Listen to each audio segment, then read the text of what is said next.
नमस्कार दोस्तों, कैसे हैं आप? आशा है स्वस्थ होंगे। मस्त रहो, स्वस्थ रहो, ये हमारा स्लोगन भी है।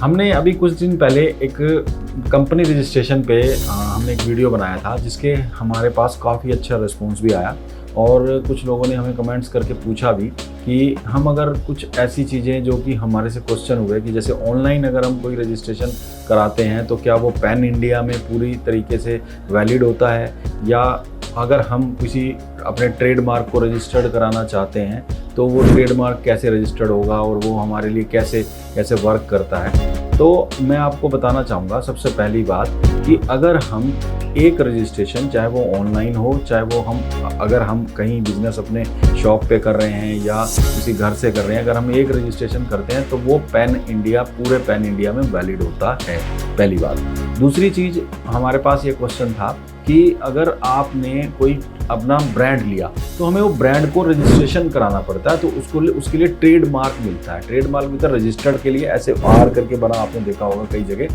आपको किसी भी ब्रांड के ऊपर नजर आएगा, आर बना होता है और उस पर ऐसे गोल होता है। तो वो होता है कि आपका जो ब्रांड है वो रजिस्टर्ड हो गया। फिर क्या होता है, वो रजिस्टर्ड होने के बाद आपका वो ब्रांड आपका हो जाएगा, उसका नाम आपके नाम से रजिस्टर्ड हो जाएगा, वो फिर आपका ही रहेगा, उस नाम से कोई दूसरा उसको रजिस्टर्ड नहीं करा सकता इंडिया में, भारत देश के अंदर।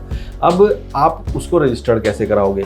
रजिस्टर्ड कराने के लिए क्या, उसको ऑनलाइन फॉर्म भी आप भर सकते हो, लेकिन उसके लिए सबसे पहले आपको क्या करना पड़ेगा, आपको एक चीज़ ये ध्यान रखनी है कि जो भी नाम आप चूज़ कर रहे हो, जो भी नाम आप पसंद कर रहे हो, वो एकल होना चाहिए, यानी कि एक ही होना चाहिए, किसी दूसरे के पास वो नाम नहीं होना चाहिए, ना उससे मिलता जुलता होना चाहिए। अगर ऐसा होगा तो वो रजिस्टर्ड नहीं होगा।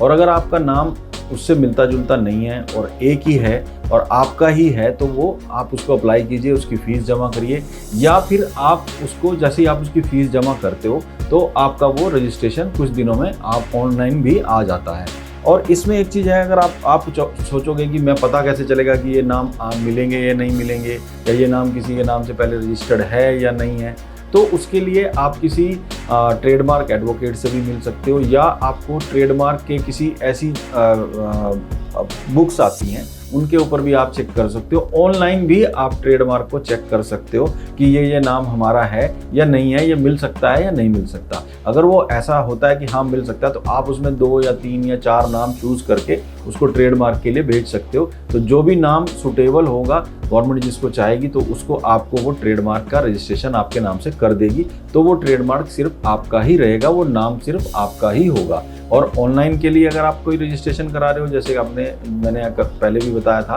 कि आपने कोई फर्म रजिस्टर्ड कराई है, तो वो आपकी पूरे पैन इंडिया में वैलिड होती है। ये बात बिल्कुल क्लियर है।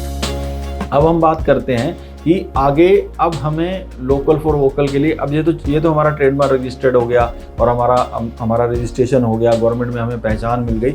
अब हम आगे इसको फैक्ट्री खोलें या दुकान खोलें या ऑफिस खोलें या कुछ भी खोलें, तो उसके लिए भी हमें आगे ये चीज़ें करनी पड़ती हैं और एक अच्छा नाम सोचना पड़ता है, और उस अच्छे नाम से जो आपसे रिलेटेड हो, वो आप उसको रजिस्टर्ड करा सकते हो।